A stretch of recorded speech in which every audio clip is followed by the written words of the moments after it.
امشب در 24 بی‌علاقگی تهران به مذاکره یک روز بعد از تهدیدات آمریکا و اسرائیل. مسئله امروز ما تهدید سخت افزاری دشمن نیست. علی خامنه‌ای با عالی خواندن توان ایران برای مقابله با تهدیدهای سخت از مردم خواسته برای مقابله با تهدیدهای نرم آماده باشند. ادامه اعتراضات به کشته شدن امیر محمد خالقی، چهارمین روز تجمع دانشجویان دانشگاه تهران به تنش کشیده شد. اعتراضها به عملکرد نیروی انتظامی در پی قتل دانشجوی دانشگاه تهران به دست زورگیران. چطور به رغم افزایش 32% بودجه پلیس، ناامنی در پایتخت گسترده تر از قبله. و نگرانی اروپا از مذاکره مستقیم ترامپ با پوتین درباره جنگ اوکراین. رئیس جمهوری آمریکا میگه به زودی با همتای روسش دیدار میکنه. از استودیوی ایران اینترنشنال این 24 است با فرداد فرهزاد. بینندگان ایران اینترنشنال در ایران و سراسر جهان سلام و وقت بخیر. سخنگوی وزارت خارجه ایران در واکنش به اظهارات دیروز نتانیاهو درباره مقابله با نفوذ جمهوری اسلامی در منطقه گفته نتانیاهو هیچ غلطی نمیتونه بکنه. اسماعیل بقایی اظهارات نخست وزیر اسرائیل رو درباره ایران نقض آشکار قوانین بین‌المللی خونده و گفته تهران در برابر این تهدیدها مقاوم میمونه. همزمان علی خامنه‌ای با تاکید بر اینکه نگرانی جمهوری اسلامی تهدیدهای سخت نیست، بر آمادگی برای مقابله با به گفته او تهدیدهای نرم تاکید کرده. مسئله امروز ما تهدید سخت افزاری دشمن نیست، اما یک تهدید مهم دیگری وجود داره که باید برای اون آماده شد و اون تهدید نرم افزاری است. امروز دشمنان ما اعتراف میکنند که به این نتیجه رسیدند که اگر بخوان بر ملت ایران فائق بیایند، اگر بخوان جمهوری اسلامی رو از مواضع قدرتمندانه خودش عقب برانند، راهش این است که در داخل کشور، در داخل ملت مشکل ایجاد کنند، مردم رو دچار مشکلات و تهدیدات نرم افزاری کنند. همزمان وزیر خارجه اسرائیل هم با هیئتی از سناتورهای آمریکایی و معاون فرستاده ویژه ترامپ در امور خاورمیانه گفتگو کرده. گیدئون سعر در این دیدار بر تعهد اسرائیل برای جلوگیری از دستیابی ایران به سلاح هسته‌ای تاکید کرده. او گفته تحولات نگران کننده‌ای در پروژه هسته ایران وجود داره که ناشی از تمایل ایران برای جبران کاهش قدرت منطقه‌ایش از طریق دستیابی به سلاح هسته‌ای. همکارم سمیرا قرایی از مقابل کاخ سفید به ما پیوسته. سمیرا، لفاظی‌های دو طرف به نظر همینطور داره تندتر و تندتر میشه. لفاظی‌ها به ویژه از سمت جمهوری اسلامی یک شدتی پیدا کرده. نگاه بکنیم به صحبت‌های آقای فدوی، جانشین فرمانده کل سپاه پاسداران، میگه که ما آماده انجام عملیات وعده صادق 3 هستیم. سخنگوی وزارت خارجه جمهوری اسلامی هم میگه که اسرائیل و ایالات متحده هیچ غلطی نمیتونن بکنند. از طرفی صحبت‌های علی خامنه‌ای رو هم داریم که با یک خیال راحتی صحبت میکنه از اینکه یک جنگی پیش روی جمهوری اسلامی نباشه. یعنی مسئله امروز خود و جمهوری اسلامی رو مسئله سخت افزاری یا به عبارتی جنگ نمیدونه، بیشتر بحثش متمرکز بر نرم افزار هست، همونطور که شنیدیم در بین صحبت‌هاش. و نکته اینجاست که اگر که خیالش راحت هست از اینکه جنگی در نخواهد گرفت، نگاه بکنیم آقای ترامپ یک دوراهی که گذاشت که بحث جنگ بود، دیگری اون تیکه کاغذ یا به عبارتی همون توافق. آیا به این معنی است که علی خامنه‌ای به سمت توافق و مذاکره خواهد رفت که خیالش جمع هست از اینکه مسئله سخت افزاری ایجاد نخواهد شد یا نه؟ و بعد در بحث مذاکرات چه چیزی نگران میکنه علی خامنه‌ای رو که فکر میکنه ممکنه که مردم ابراز ناراحتی بکنند یا بخواد تهدید بکنه حرکت‌های مردمی جمهوری اسلامی رو؟ از طرفی نگاه بکنیم به سمت اسرائیل و به سمت ایالات متحده، اتفاقاتی که این چند روز افتاده، صحبت‌های بسیار زیادی صورت گرفته، هم از سمت مقام‌های ایالات متحده، آقای روبیو وزیر خارجه ایالات متحده که در اسرائیل صحبت‌های زیادی کرده. با شبکه CBS هم در برنامه فیس نیشن آقای روبیو صحبت کرده و نکته جالبی داره. میگه ما هنوز از جمهوری اسلامی چیزی راجع به مذاکرات نشنیدیم، یعنی هنوز دستی از سمت جمهوری اسلامی دراز نشده به سمت ایالات متحده که بخوان صحبت بکنن. در عین حال نگاه کنیم آقای والتز مشاور امنیت ملی آقای ترامپ میگه که پیش شرط مذاکره این هست که جمهوری اسلامی به کل برنامه هسته خودش رو بگذاره کنار. این یک نکته است که ممکن اختلافات بسیار زیادی براش ایجاد بشه قبل از انجام هر گونه مذاکره ای. اسرائیل میگه که جمهوری اسلامی این کارو نخواهد کرد. وزیر خارجه اسرائیل آقای گیدون سار صحبت کرده امروز و میگه که اتفاقا الان که جمهوری اسلامی به این ضعف عظیم رسیده، هم به خاطر بحث نیابتیاش، به خاطر برهنه شدن آسمانش، اتفاقا الانه که بخواد بیشتر و بیشتر به سمت سلاح هسته‌ای بره. اسرائیلی ها این رو دارن بسیار هول میدن، این نوع گفتمان رو، که اینها حتما به سمت سلاح هسته‌ای میرن. آقای نتانیاهو دیروز صحبت کرده، میگه ما کار رو تموم خواهیم کرد. آمریکایی ها میگن ما همچنان باز هستیم نسبت به مذاکره، اما پیش شرط اینه که جمهوری اسلامی بخواد به کل برنامه هسته‌ایش رو بگذاره کنار. از سمت ایران رو هم اشاره کردم که چه رتوریک دیگری داریم میشنویم. مشخصا صحبت آقای فدوی امروز خیلی مهم بود، همون بحث عملیات وعده صادق 3. در چنین فضایی هم هست که خبر دیگری داریم در رابطه با B-52HA، جنگنده های ایالات متحده بمب‌های سنگرشکن میتونن اینها حمل بکنند که ما شنیدیم امروز که از سمت بریتانیا بلند شدند به سمت ایتالیا و از اونجا وارد خاورمیانه شدند. 2 تا B-52H هستند که 4 تا هواپیمای سوخترسان فردا داره اینها رو همراهی میکنه در مسیرشون به سمت خاورمیانه. ما نمیدونیم بعد از رسیدن به خاورمیانه در کدوم پایگاه نظامی خواهند بود و بعدش هم چه کار خواهند کرد. آیا برخواهند گشت، آیا آنجا خواهند موند؟ این هنوز برای ما روشن نیست. ممنونم از تو سمیرا قرایی، خبرنگارمون از مقابل کاخ سفید در واشنگتن دی سی.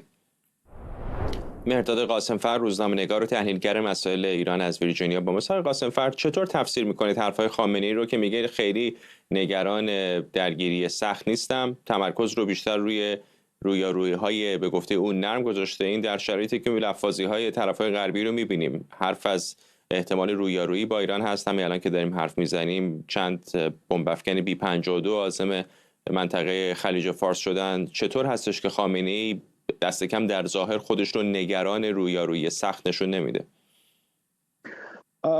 این فقط آقای خامنه‌ای نیست که داره این صحبت‌ها رو می‌کنه. این روزا رو اگه به دقت نگاه بکنیم می‌بینیم که تقریبا از شخص خامنه‌ای تا پزشکیان تا تمام عوامل در واقع دولت بسیج شدن و در هر سخنرانی در هر نقطه‌ای همین صحبت‌ها رو در واقع دارن تکرار می‌کنن.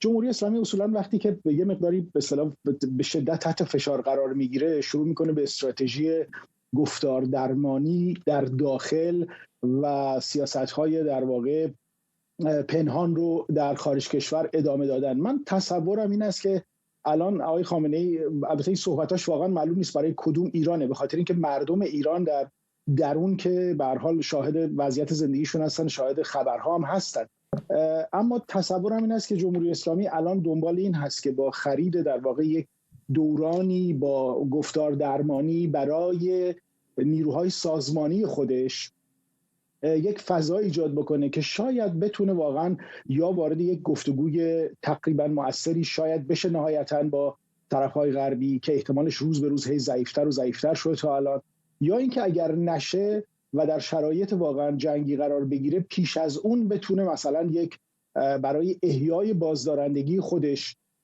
وارد مثلا یک آزمایش اتمی بشه احیانا که از اون طریق بتونه حکومت رو کلیتش رو نجات بده. وگرنه آنچه که روی زمین در جمهوری اسلامی داره رخ میده در حال حاضر هیچ کدوم حمایتی از صحبت‌های آقای خامنه‌ای نمی‌کنند. فکت‌ها و واقعیت‌ها و اسنادی که الان ما شاهدش هستیم، چه به لحاظ اقتصادی، چه از نظر آمارها، چه وضعیت سیاسی و امنیتی کشور. معاون سپاه پاسداران آقای فدوی حرف از این زده که وعده صادق 3 به زمان مورد نظر ایران اجرا خواهد شد. این ادبیات چه تنشی رو به نظرت میتونه در منطقه ایجاد بکنه؟ من فکر می‌کنم این هم در واقع یک جور بلوف زنی هست از طرف سپاه پاسداران. امکان نداره در شرایط فعلی پیش قدم بشه در اجرای چنین رفتاری، چنین حرکتی، چون یک خودکشی خیلی زود هنگام هست در شرایطی که داریم می‌بینیم که از بریتانیا تا آمریکا و همینطور خود اسرائیل که الان بیش از هر کسی آماده است. الان آقای روبیو در اسرائیل به سر میبره و علنا داره صحبت از این میکنه که ما هرگز اجازه نخواهیم داد که جمهوری اسلامی بتونه به این نقطه برسه که بتونه به بمب اتمی دست پیدا بکنه. من تصورم این است که وضعیت سخت افزاری و نظامی جمهوری اسلامی، آقای خامنه‌ای هم میدونه که برای غرب کاملا روشن هست. اونها اشراف اطلاعاتی به این اندازه دارند که بدونن جمهوری اسلامی اصولا در موقعیت و در شرایطی نیست که بتونه دست بزنه به چنین حملاتی، چه علیه اسرائیل چه اینکه بتونه در برابر هیچ حمله‌ای مقاومت بکنه. از طرفی الان ببینید شهرهای کشور رو نگاه بکنید، الان دانشگاه تهران همچنان ملتهب هست، بازنشسته‌های کشور در 10 شهر کشور در خیابانند و برای مطالباتشون دارن فریاد میزنن. مرکز پژوهش‌های مجلس در همین چند روزه گزارش‌های منتشر کرده که واقعا حتی با توجه به اینکه ما می‌دونیم این آمارهایی که اینها میدن آمارهای 1/3 واقعیت 50% واقعیت هست، هم تکان دهنده است. صحبت از یه چیزی در حد 220,000 میلیارد تومان کسری بودجه یارانه ها میکنن فقط، و این رو راه حلی که براش تعیین کردن برداشت از صندوق توسعه ملی هست، یا اینکه فرضاً فروش گران کردن در واقع حاملهای انرژی، یعنی چیزی که عملاً کشوری رو که در لبه پرتگاه، حاکمیتی که در لبه پرتگاه هست رو فشار آخر رو در واقع خواهد داد و به نظرم که شرایط بسیار بسیار سخت و دشواری در ماهای بعدی خواهد داشت آقای خامنه‌ای. ولی خب الان در شرایط فعلی برای حفظ روحیه در بین نیروهای سازمانیش به گمانم این حرفا از طرف خودش و بقیه مسئولان حاکمیت شاید تنها راهی باشه که الان دارن برای حفظ وضعیت. فکر نمی‌کنی شاید داره اینطوری محاسبه میکنه که به هر حال به سمتی داریم میریم که احتمالاً تأسیسات هسته ایران رو اسرائیلی‌ها مستقیم یا به کمک آمریکایی‌ها هدف قرار خواهند داد؟ این دیگه یک بازی از دست رفته است. حداقل تمرکزم رو بذارم روی حفظ نظام، برای همین هستش که حرف از بازی نرم میزنه.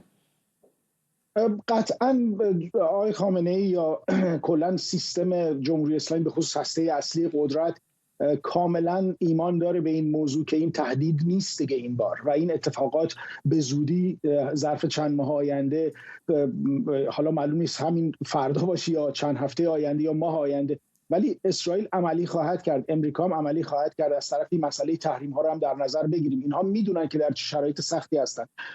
منتها با این تصور که خب به هر حال نیروی زمینی وارد خاک ایران نخواهد شد، بنابراین یک سری حملات هوایی خواهد بود یا تاسیسات اتمی رو خواهند زد که این ممکنه به شورش‌های اجتماعی بیانجامه و اونجاست که جمهوری اسلامی با اتکا بر خشونت ذاتی و اون سرکوبگری و مهارتی که در سرکوب داره حساب باز کرده برای اینکه همین نیروهای خودش رو در واقع سازماندهی بکنه و در سرکوب اتفاقاتی که الان هم می‌بینید کمابیش در شهرهای ایران و در نقاط مختلف کشور از پایتخت تا دورترین شهرهای کشور یک سری زبانه‌هایی داره در واقع نشون داده میشه و خودش رو داره نشون میده که ما با چه ماهایی در پیش رو طرف هستیم. منتها حساب رو این باز کرده که بتونه با تحمل اون بمباران‌ها در درون هم با سرکوب در واقع وضعیت رو مدیریت بکنه تا ببینن چه میشه. به هر حال ما میدونیم که 46 سال جمهوری اسلامی تقریبا با همین وضعیت کار رو پیش برده، یعنی یک جورایی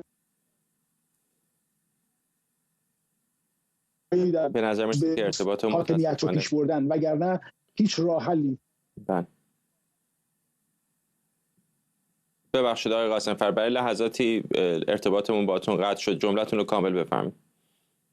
بله، عرضم این بود که آقای خامنه‌ای کاملا اطلاع داره که وضعیت چگونه است و حساب باز کرده بیشتر روی این که حملاتی که به او خواهد شد که قطعاً خواهد بود اونها رو تحمل خواهند کرد، چون حملات هوایی است احتمالاً، و شورش‌های جمعی رو که احتمالاً در پی این ماجراها شاید رخ بده با وخیم‌تر شدن وضعیت اقتصادی و همینطور مسئله تحریم، اونها رو با سرکوب و در واقع سازماندهی کردن نیروهای سرکوب و آماده سازی روحیه اونها برای چنین وضعیتی در واقع کار رو پیش خواهد برد، کاری که جمهوری اسلامی در 46 سال گذشته تا حد زیادی درش مهارت پیدا کرده، اما خب این بار میدونیم که وضعیت بسیار متفاوت است.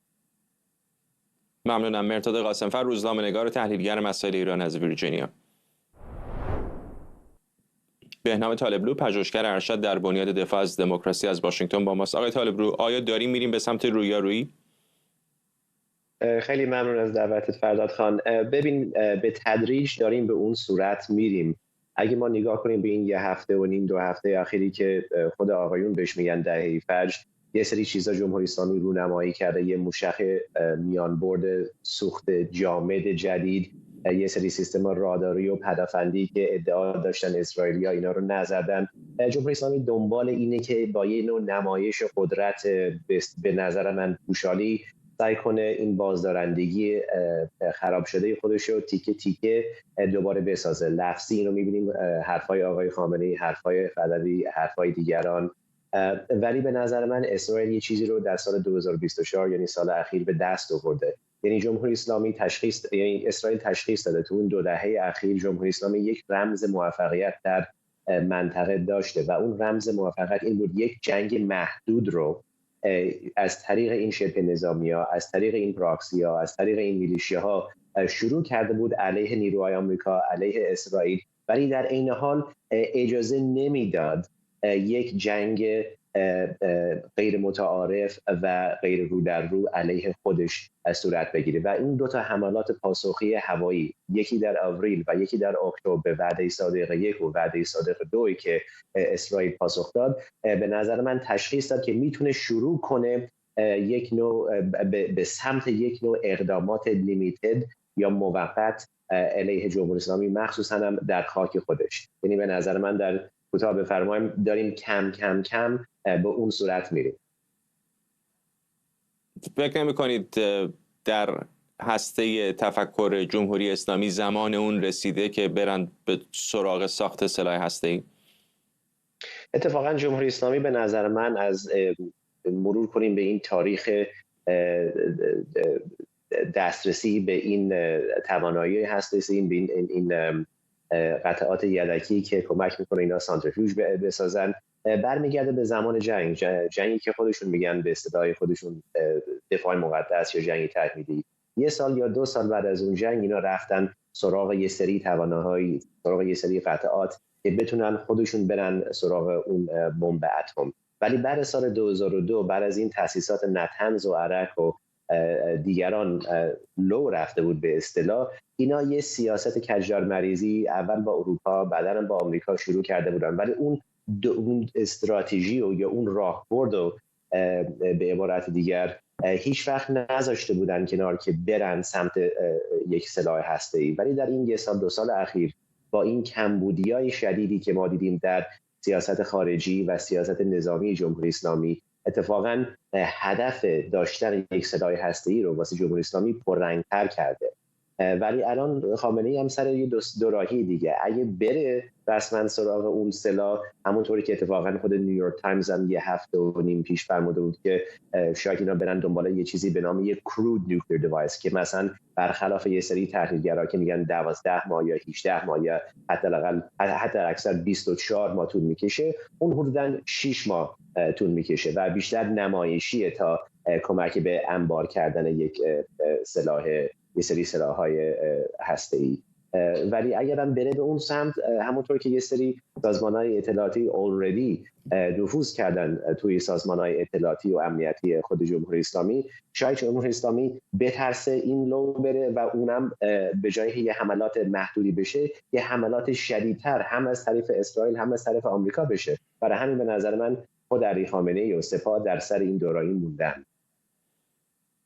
فکر نمی‌کنید ممکنه پی حمله احتمالی به تأسیسات هسته‌ای رو به تنش مالیده باشه خامنه‌ای که مرگ یه بار شیون یه بار بذارید حمله بکنن، بالاخره این اتفاق دیر یا زود خواهد افتاد و شاید بعد از اون بتونه افکار عمومی رو تا اندازه بیشتری دور حکومت جلب بکنه به خاطر یک حمله خارجی؟ اگه این سوالو مخصوصاً شاید مثلا 10 سال 15 سال پیش از من میپرسیدی، من میگفتم آره شاید قانع بود یا شاید راضی بود مثلا یک بار یه حملاتی بشه، حملات گسترده نباشه، یه سری تأسیسات سیاسی یا اقتصادی یا وابسته به نظام رو نزنن، فقط 2-3 تا تأسیسات و 2-3 تا مراکز هسته‌ای رو بزنن و برن. نه، ولی اتفاقا اگه ما مرور کنیم به اون حملات هوایی اسرائیل، دوباره عرض کنم آوریل و اکتبر، اینا یه عملیات ساده نبودن، اینا گام به گام دارن میرن جلو و اتفاقا اگه یه عملیات سوم در پاسخ به وعده صادق 3 هم انجام بشه، میبینیم که اتفاقا اینا به طور سلسله یا به طور یک تدریجی عملیات رو دارن گسترده تر میکنن. بنابراین جمهوری اسلامی اتفاقا بایستی بترسه اگر مثلا از حملات علیه یک سری فاکتوری هایی که وابسته به برنامه سوخت جامد موشکی هست، مثلا بعداً اسرائیل فردا شدید کنه به یه سری تأسیسات هسته‌ای، چون بعد از اون هم میتونه حملات کنه به یه سری مراکز یا اهدافی که وابسته به خود نظام. ممنونم از شما. بهنام طالبلو، پژوهشگر ارشد در بنیاد دفاع از دموکراسی از واشنگتن با ما. تجمع دانشجویان دانشکده ادبیات دانشگاه تهران در اعتراض به قتل امیر محمد خالقی در میان دانشجویان این دانشگاه برای 4مین روز متوالی با دخالت نیروهای بی‌نشان حراست به تنش کشیده شد. امیر محمد خالقی، دانشجوی 19 ساله دوره کارشناسی رشته مدیریت کسب و کار دانشگاه تهران، 4 روز پیش در نزدیکی این دانشگاه به دست سارقان کشته شد. رئیس قوه قضاییه گفته رسیدگی به جرم‌های اینچنینی که افکار عمومی رو مشغول می‌کنند نباید 6 ماه و 1 سال طول بکشه. سازمان اطلاعات فرماندهی انتظامی فراجا اما گفته قاتلان دانشجوی دانشگاه تهران هنوز دستگیر نشدند. نفر نفر حجابان دریغ از یک نگهبان، نفر نفر حجابان دریغ از یک نگهبان. جاشی دانشگاهی، حراست سپاهی، جاشی دانشگاهی، حراست سپاهی، مسئول ماجرایی. دانشجو صدای ملتت باش، دانشجو صدای ملتت باش. همون لباس شخصیه، حراست بی‌نشون، همون لباس شخصیه. جمشید برزگر، روزنامه‌نگار و تحلیلگر سیاسی از تورنتو با ماست. به نظر یک سردرگمی هم در دستگاه‌های قضایی انتظامی ایران میاد برای نحوه واکنش دادن به یک فاجعه اینچنینی. بله، منتها خب ببینید روش‌هایی که جمهوری اسلامی برای پاسخگویی داره اساساً گره‌گشا نیست. یعنی الان تمام تلاش قوه قضاییه یا دستگاه‌های امنیتی اطلاعاتی این هست که اون دو در واقع سارق رو بتونن بازداشت بکنن و در اسرع وقت هم اعدام بکنن و بعد فکر کنن که در واقع مسئله رو حل کردن، یعنی صورت مسئله رو حل بکنن. یا واکنش هایی که بیشتر توهین‌آمیز هست، مثلا نحوه مکالمه محمد رضا عارف معاون پزشکیان که با خانواده زنده یاد خالقی تماس میگیره، یک جانبه صحبت میکنه و بعد هم قطع میکنه بدون اینکه اساساً شنیده بشه که خانواده این دانشجوی جان باخته چه مطالبه‌ای دارن، چه خواسته‌ای دارن. این روش‌ها قطعاً پاسخگو نیست. یعنی جمهوری اسلامی به صورت ساختاری این وضعیت رو ایجاد کرده. با تحمیل فقر به شهروندان ایرانی عملاً زمینه‌ساز افزایش نرخ جرم و جنایت و دزدی شده. شما گزارش‌های متفاوتی رو که هر روز ما دریافت می‌کنیم از شهرهای مختلف که شیوه‌های مختلف زورگیری، خفتگیری، خشونت چه در سطح خانوادگی چه در سطح خیابانی رو نشون میده، طبیعتاً وضعیت معیشتی و تحمیل این فقر به صورت سیستماتیک به شهروندان ایرانی تاثیر خیلی خیلی عمده‌ای بر اون داشته. از طرف دیگه واقعیت امر این هستش که علیرغم ناکارآمدی در تقریباً تمامی زمینه‌ها جمهوری اسلامی با اختصاص بودجه‌های بی‌حساب و کتاب به نیروهای امنیتی و در واقع سرکوبگر خودش هدفش تأمین امنیت برای شهروندان نبوده. اگر از امنیت صحبت میکنن در واقع امنیتی است که گروه‌های مافیایی حاکم در تحول و دزدی یا سرکوب شهروندان دارن، نه اینکه مثلا نیروی پلیس بخواد از دانشجویان یا دیگر شهروندان حمایت بکنه و امنیت اونها رو تأمین بکنه. مجموعه گزارش‌ها و وضعیت‌هایی که در واقع اوضاعی که ما شاهدش هستیم به خوبی نشون میده که اساساً نیروی انتظامی و دستگاه‌های امنیتی هدف برقراری امنیت برای شهروندان رو و در اینجا دانشجویان رو دنبال نمی‌کنند. هدف اونها سرکوب هست و با این در واقع با این هدف هم سازمان یافتند و تجهیز شدند. در مورد اینکه جمهوری اسلامی حکومتی سرکوبگر هست و منابع انسانی و مالی زیادی در این مورد هم اختصاص میده شکی نیست، اما آیا از یک طرف هم اتفاقات این چنینی تا اندازه عادی نیست به عنوان بزهکاری و تبهکاری های روزمره در سطح شهر بزرگی مثل تهران، کما که در جاهای دیگر دنیا هم در نیویورک یا همون تورنتویی که شما هستین هم بارها میبینید که موبایل کسی رو میدزدن، ماشین کسی رو میدزدن. چقدر واقعا به نظرتون جنبه سیاسی هم میشه دید برای این موضوع در ایران؟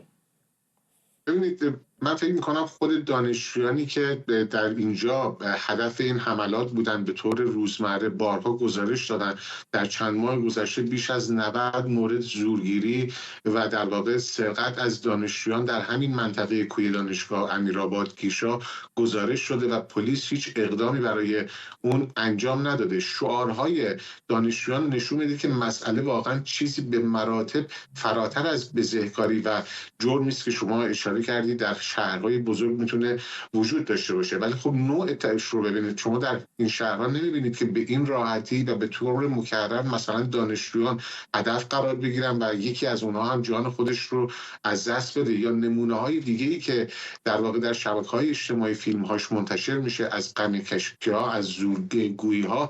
این نمونه ها رو به این شکل ما کمتر میبینیم. شعارهای دانشجویان رو عرض می‌کردم، ببینید وقتی شما شعار میدن که نفر نفر حجاببان دریغ از یک نگهبان، یا از در واقع حضور نیروهای سپاه به عنوان نیروهای حراست در دانشگاه صحبت میکنن، خب نشون میده که مسئله به مراتب فراگیرتر هست و از نگاه دانشجویان مسئله در واقع به اون ماهیت جمهوری اسلامی مربوط میشه. این رو در شعارهای اونها میبینیم. قضاوت اونها که خودشون در صحنه هستن و درگیر با این مسائل هستن این هست که در واقع با موارد انفرادی زورگویی و سرقت مواجه نیستن. شرایط عمومی که جمهوری اسلامی پدید آورده این رو در واقع ایجاد کرده و حتی این امنیت رو دانشجویان ندارن که در محوطه خوابگاه یا در محوطه دانشگاه اعتراض بکنن برای اینکه حریم دانشگاه رو نیروهای امنیتی، لباس شخصی ها، بسیجی ها نقض میکنن، وارد میشن و دانشجویان رو مورد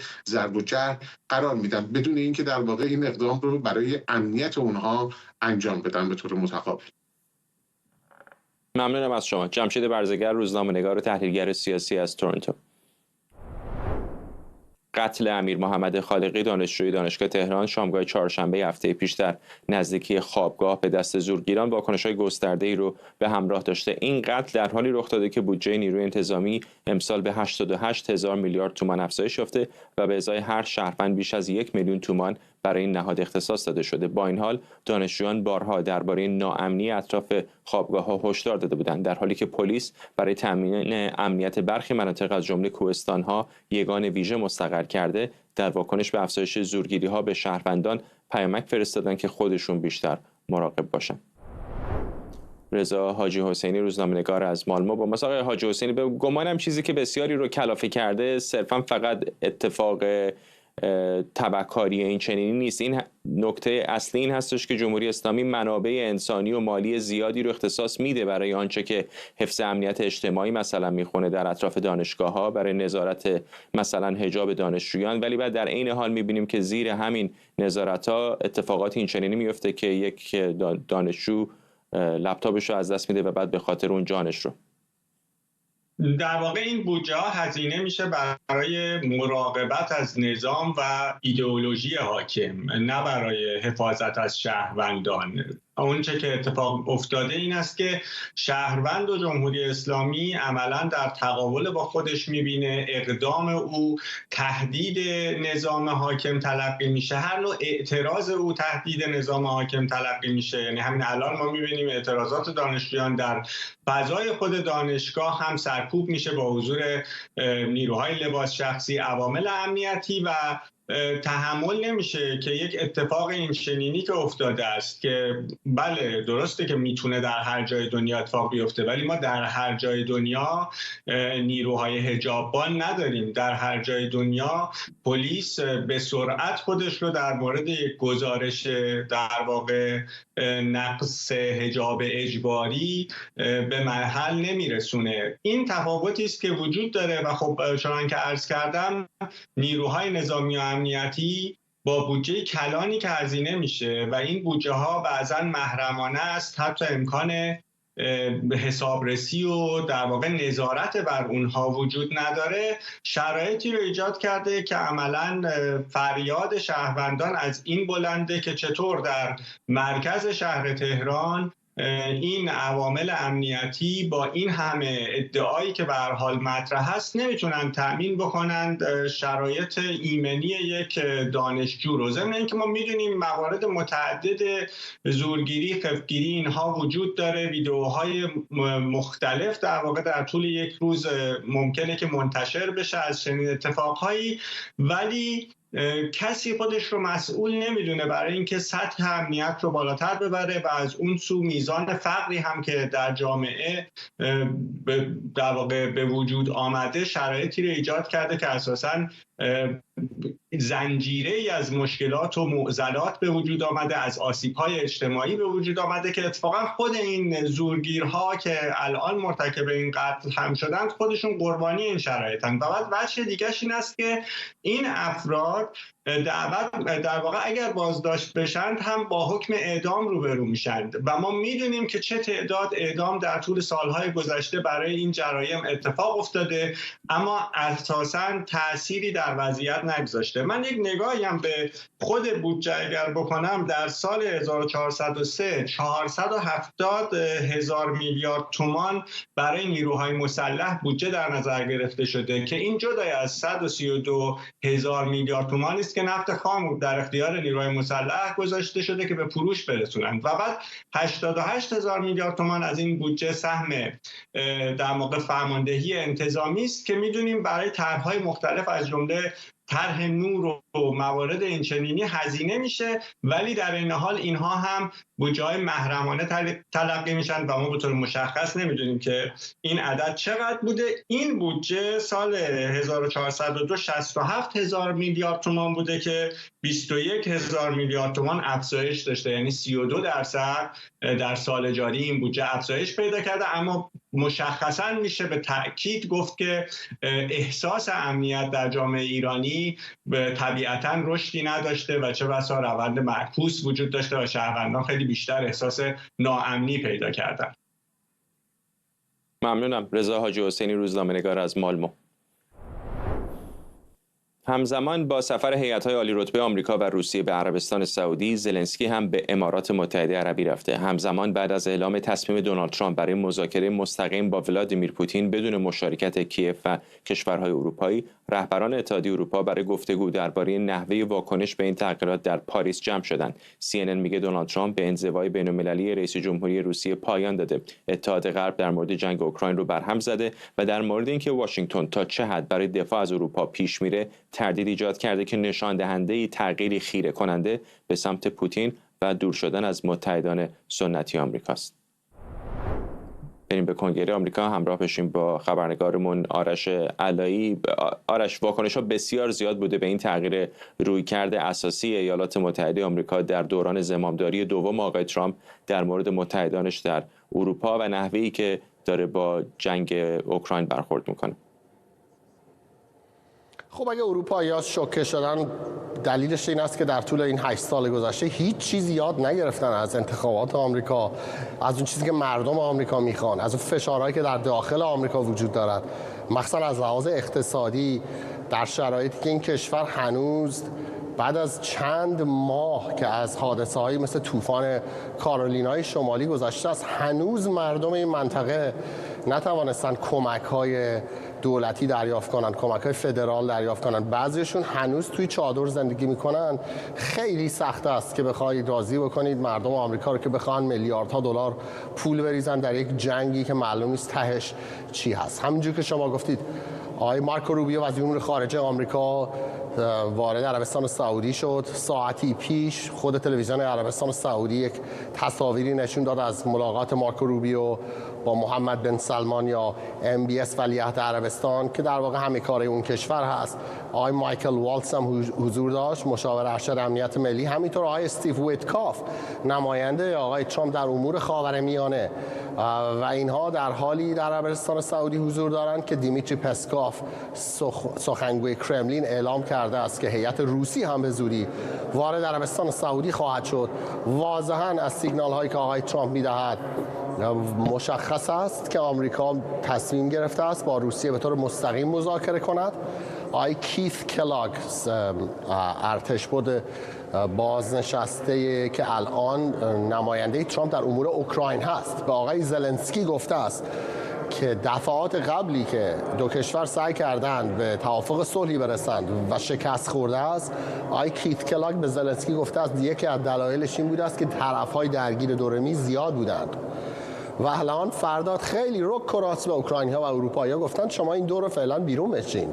فعلا بزرگترها آمریکا و روسیه قرار است با هم صحبت کنند و بعداً اگر احتیاج شد اون جایی که لازم شد کشورهای اتحادیه اروپا و خود اوکراین هم وارد داستان می شود. مسئله اصلی این است که شما اگر سخنرانی آقای جی دی ونس، معاون اول رئیس جمهوری، در کنفرانس خبری در کنفرانس امنیتی مونیخ رو گوش کرده باشید، واقعا من حتی در طول دوران معاصر به یاد ندارم که یک شخصیت آمریکایی در حد معاون اول رئیس جمهوری بیاید و از کشورهای اروپایی در صورتشون اینجوری انتقاد کند، غیر از خود آقای ترامپ 8 سال پیش دقیقاً در اولین سفری که کرد به مقر ناتو، یعنی اون چیزی که من یادم است اون روزی هم که آقای ترامپ 2017 سفر کرد به ناتو، به باد انتقاد گرفت مسئولان ناتو رو و گفت این همه پول میگیرن از آمریکا و خرج اتینا میکنن، اون چیزی که خود آقای ترامپ گفت. و الان هم جی دی ونس تقریبا اونها رو تکرار کرد و گفت اروپا باید مسئولیت بیشتری قبول بکنه برای که بخواهد امنیت این قاره رو تامین بکند. و گزارش‌هایی هم که مطبوعات می‌نویسند بسیار زیاد هست. از صحبت‌هایی که بلومبرگ کرده است به نقل از زلنسکی، میگوید یک میتینگ، یک ملاقات، یک نشست، یک مذاکره بین امریکا و روسیه بدون حضور اوکراین بی‌اعتبار است. اروپایی‌ها که میگویند برای امنیت اروپا خطرناک است. از داخل آمریکا که دموکرات‌هایی که به شدت از قطار ترامپ عقب مانده‌اند دارن سعی می‌کنن هر جوری شده یک راه حلی پیدا کنن برای این مسئله، اما به نظر میاد تصمیم گرفته شده است و دور اول مذاکرات بدون حضور اتحادیه اروپا و اوکراین در عربستان سعودی به زودی انجام خواهد شد. ممنونم از تو آرش علایی در کنگره آمریکا. تورج عطابکی، پژوهشگر ارشد پژوهشکده بین‌المللی تاریخ اجتماعی از آمستردام با ما. آقای عطابکی، به خصوص در این کنفرانس مونیخ دیدیم طرف‌های اروپایی تا اندازه زیادی شوکه شدن از این رویکرد کم و بیش انزوا طلبانه دولت جدید آمریکا. آیا به نظرتون آقای ترامپ داره ایالات متحده رو میبره به دوران پیش از وودرو ویلسون، آمریکایی که بیشتر تمرکز بر داخل داره تا متحدان بین‌المللی؟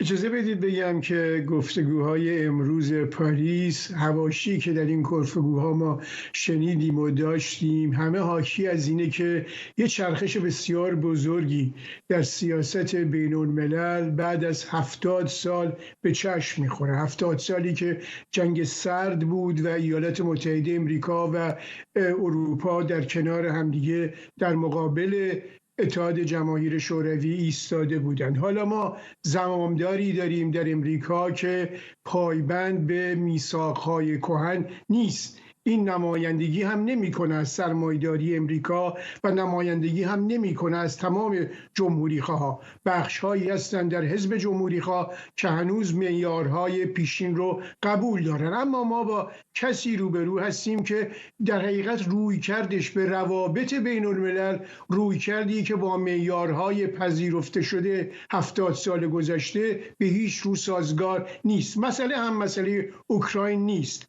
مسئله فقط مسئله سهم کشورهای اروپایی برای افزایش هزینه‌های نظامی نیست. مسئله حتی چگونگی این افزایش هم نیست. مسئله در حقیقت یک چشمانداز بسیار بزرگتره که آقای ترامپ داره و خودش رو در تقابل با چین میبینه.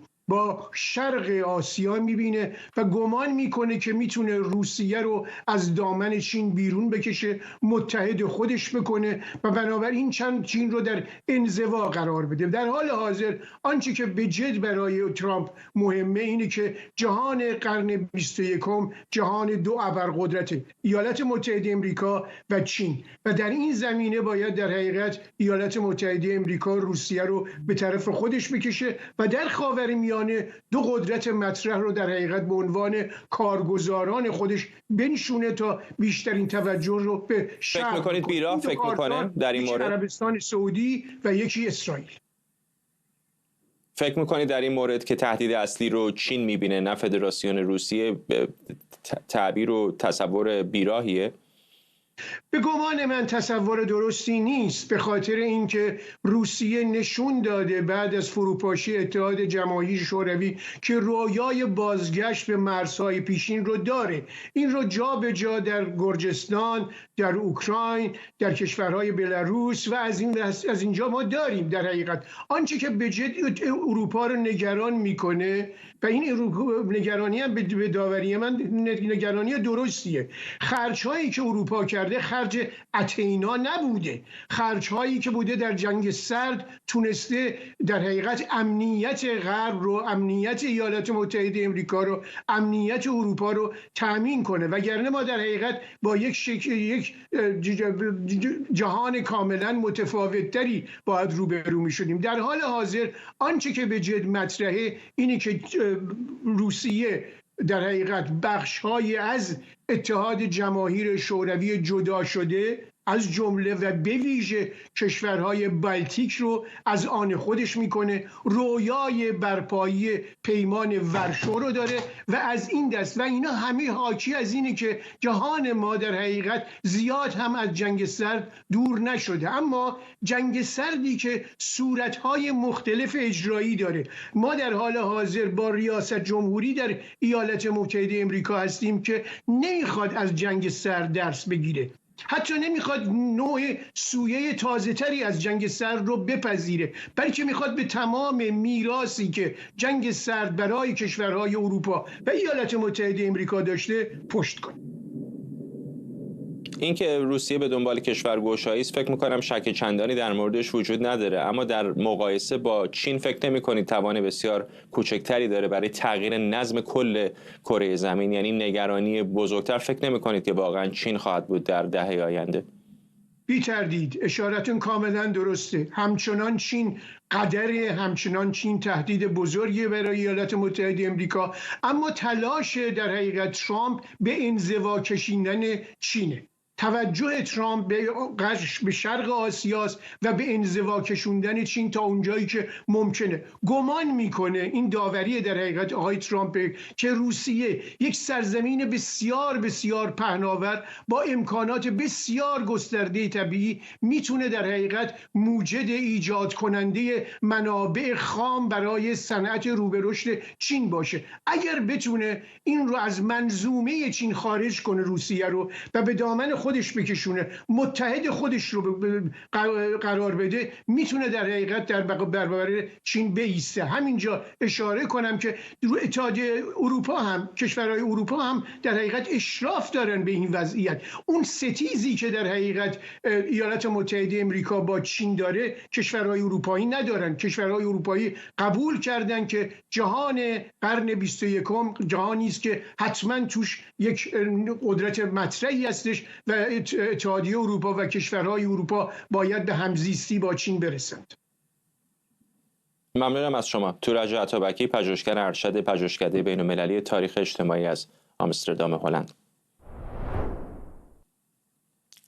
و ممنونم از شما که بیننده برنامه 24 امشب بودید. 500 روز از شروع حمله گروه حماس به اسرائیل و گروگانگیری شهروندان اسرائیلی میگذره. اجازه بدید بریم به تل‌آویو، جایی که تعدادی از شهروندان اسرائیلی در یک میدانی که الان موسوم شده به میدان گروگانها تجمع کردند و خواستار آزادی گروگانها از دست گروه حماس هستند. الان یک ویدیو تبلیغاتی داره پخش میشه، به خاطر همین هستش که این حروف عبری رو میبینید. میخواستم برنامه رو با همین تصاویر زنده به پایان ببرم که چندان هم تصاویر زنده نیست، بیشتر متن هست. ممنونم از همراهیتون، تا برنامه بعدی، بدرود.